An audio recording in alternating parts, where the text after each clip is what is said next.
Deputy Opposition Leader. Thank you, Deputy Speaker. My question, without notice, Deputy Speaker, goes to the good, hard-working Treasurer.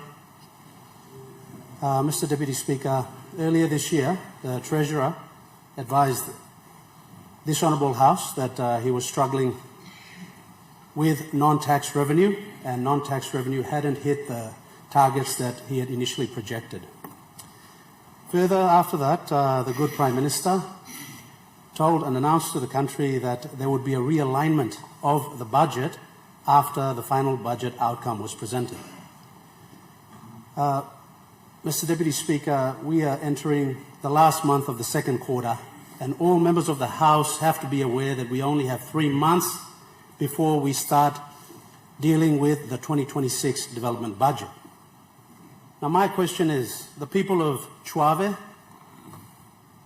have just received 2 million DSIP out of 15 million that's budgeted in the 2025 budget.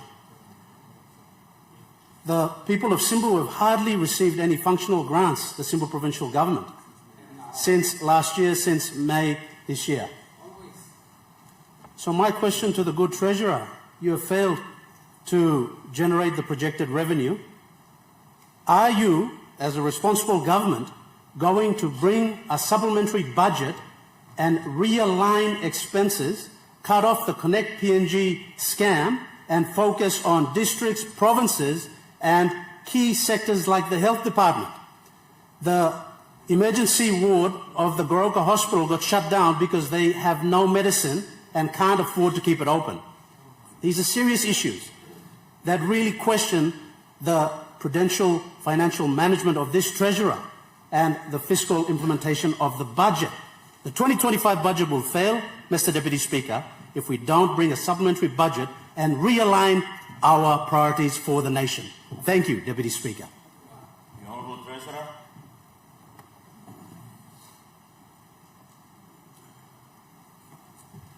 Thank you, Mr. Speaker.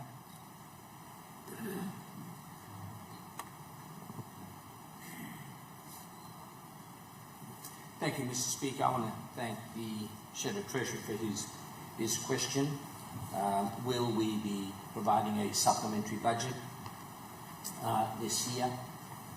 Mr. Speaker, there is a process to follow with supplementary budgets. Obviously, we need to finalise our mid-year economic outlook report. That's due on 31st of July. After we receive confirmation of where we are on the implementation of the budget, then we can have a more informed view to table a supplementary budget. At this point in time, we've had some very detailed discussions to do so. And at this stage, we at the Department of Treasury are intending to recommend to the government, to Cabinet, for a supplementary budget, but of course that's subject to where exactly we are with our numbers. At this point in time, I wish that we could have released funds back to your province and back to yourself, my good member, and to everyone else sitting inside here. But as we will find out, I hope to table the FBO next week on Thursday or Wednesday, and we'll see that last year, for example, revenues were down by about 1,500 million kina. Moving into this year, it's been pretty challenging.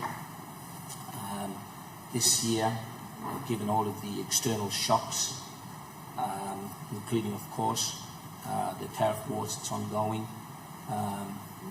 our revenue looks to be hit by about 2 billion. But that's numbers that I will confirm for the Parliament.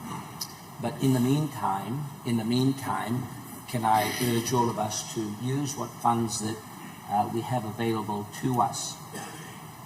What funds that we have available to us for the Chimbu provincial government, for example, in our budget for this year of 36 million kina, we've issued warrants of 6 million to date, and that's about 16% of your budget, and of that amount, we have yet to release those funds, but at this point in time, from the records I have at IFMIS, we have about 10 million in the provincial government funds. So if I could urge us to utilise that until the Department of Finance can release more funds to you, including with yourself, you still have some funds there. And if I could urge you and other members of Parliament can use that until such time as those funds reach you. Thank you, Mr. Speaker. We have a supplementary.